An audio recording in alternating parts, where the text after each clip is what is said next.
Hello, my name is Róisín McGrory and I'm playing today with my brother Paul Harrigan.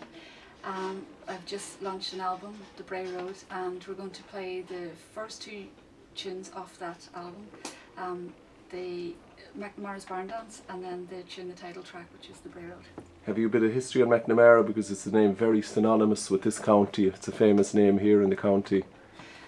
No, it's a barn dance that's played in Donegal, but there's no real, I can't get much information on the tune other than the tune is it sounds quite like the actual song McNamara's Barn Dance. Oh, lovely. Yeah. Okay. In your own time, Lanarag.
That's beautifully sweet music now.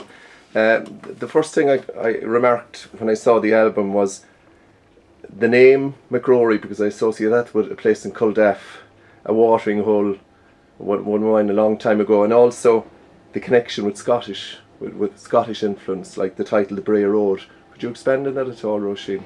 I'm married to Neil McGrory. His family would have been involved with the business there in Culdaff up until recently, 2015. But Neil, John and Anne aren't involved with the business anymore, but that would have been their family home. It was very, very famous for lots of music and great sessions and great kind of gigs of all types of music over the years. And I suppose as well, the barn dances and highlands, which would be played a lot in Donegal, there's always that kind of connection with Scotland and the kind of the snap and the accent on the music. So I suppose that's quite distinctive in the tunes and that we would play. Sure, okay. And it is geographically, you're way up north. Yeah, and I suppose when we think about Donegal, we think about maybe Glencullen or Glenties, Glencullen Kill. Is that, what part of Donegal is that? Oh. Is there, what I'm asking you in a roundabout way, is there a similarity or a total difference between the two different styles, or is there a different style between the two areas? Well, Donegal is a big county, and when you look at all the fiddle players within Donegal, you would have like James Byrne, Con Cassidy, Tommy Peoples, Breach Harper, Seamus Gibson, Martin McGinley, Mairead Mooney, and even within all of those musicians there's lots of different styles, and even like our accents would be quite different, you know. Sure, yeah. And language, like, you know, you'd have the Gaeltacht areas as well. Yeah. So it's a big county, but where we're quite north based. Like by boat we'd be 30 miles from Scotland, you know, so we'd have a big influence of northern music as well in our style. So yeah, Right. Yeah. Okay. And who would have influenced your fiddle playing way up then, or who would you have looked up to as you were growing up? Well, growing up in Inishowen, we were, like, I think most musicians in Inishowen were taught by Denny McLaughlin at one point. Right. So Denny would have had an influence of Sligo style in his playing, and you know, maybe Sean Maguire and musicians like that. Sure. So Denny would have been the big influence, and then after that it would have been Tommy Peoples, Breach Harper. Right. Yeah, and Tommy was billeted here for about 30 years, so we've great connection with Tommy and a great respect and a love for Tommy. Yeah. But your brother Paul here, the piano accordion, give us a kind of a rundown on the history of that in music in your area, or is it an aberration? Actually, probably our first introduction to traditional music would have been an uncle of ours who played the piano accordion, and actually there was a few local musicians as well. They would have played. There was different Killy bands that had piano accordions, you know. But I suppose maybe it's a northern thing too. There was a big tradition.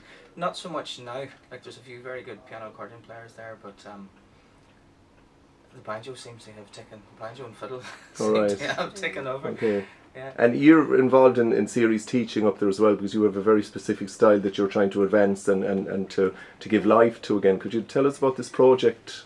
Yeah, music project? Over the years, you know, there was, if you were from Donegal and you played the fiddle, you were kind of just labelled as you played a particular style in a particular way. And I suppose the bowing would have been the big thing, you know, where Denny would have taught us. We would have had a lot of slurring in the bow, and maybe in South Donegal they would have had more single bow. So sure. I love that word, slurring. Yeah, yeah. It's a big thing in it's Clare, very East Clary as well, if you know Pete O'Hayes is playing. Yeah.